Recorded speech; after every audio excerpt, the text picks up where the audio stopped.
Hello, I'm David Shin, and this is the lab report for Physics 1, or 2211. This lab was intended to track the position of an object moving at a constant, unchanging speed, meaning we assume that F net was equal to 0. This object moves in 2D with no change in direction and only moving along one axis, meaning that the only changing distance was along the x-axis.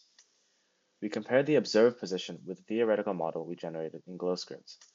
The object we used to measure this was an expo marker. Position data was gathered through Tracker, and we used GlowScript to generate a model.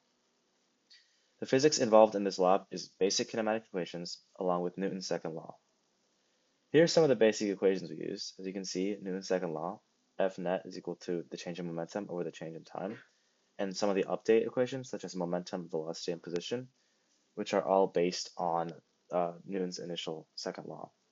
And you can see that in the last equation that the velocity can either be v average or vf depending on whether f net is constant or non-constant. So v average would be for constant force and vf would be for non-constant force. And Newton's second law states that net force is equal to the change in momentum divided by change in time, as stated earlier. So again, in the lab, we assumed that f net was equal to 0, since we assumed there's a constant velocity. And the model was generated using a line of best fit from the data from GlowScript. The actual measured position tapered off slightly, which we describe in errors later.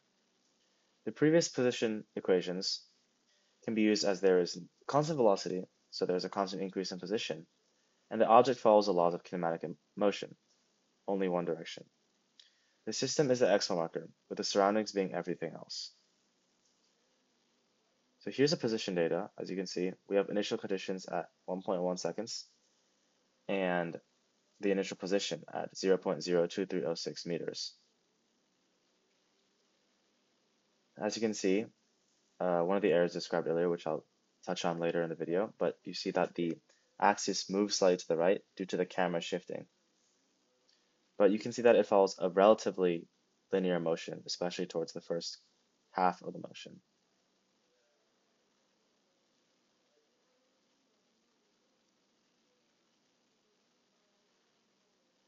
So finding initial velocity slash the change in position per time step can be used using just the time steps we have in GlowScript. So the time steps were from 1.1 to 1.133, meaning that the time step delta t was 0.033.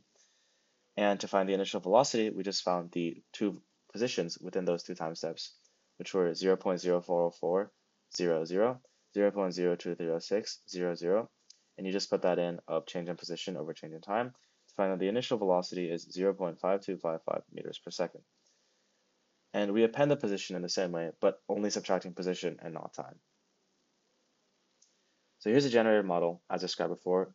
The force net is set to 0. We have the initial conditions here, the time step here, and the initial velocity equals the final velocity, which means there's a constant velocity the whole time due to assuming that f net is equal to 0.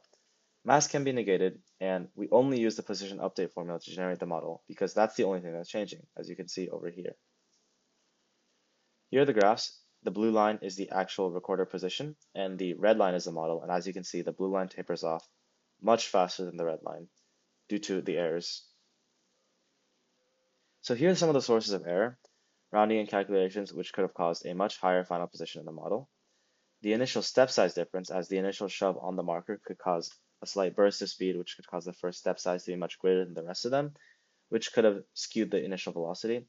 And as I said earlier, the video of the camera shifts, meaning that the final position is around 0.9 instead of 1.0, which it actually was in real life, which is the large disparity in the final position as it tapers off very sharply. If the camera didn't shift, the final position would have been most likely very close to 1 meter. So if the axis of orientation was changed, if it was either negative x or positive x, the data would still remain the same as all the other conditions are constant, such as the velocity or the force. It would just flip the slope and make it negative, and the final position would just be 0 as it goes from top to bottom. And if there was 0 net force, the main forces that possibly act to cause a 0 net force are the air resistance, the frictional force, which is what technically the marker gripping on the table to move forward, the normal force, which is pushing the marker up so it doesn't fall through the table, and the weight, which is the force of gravity. Thank you.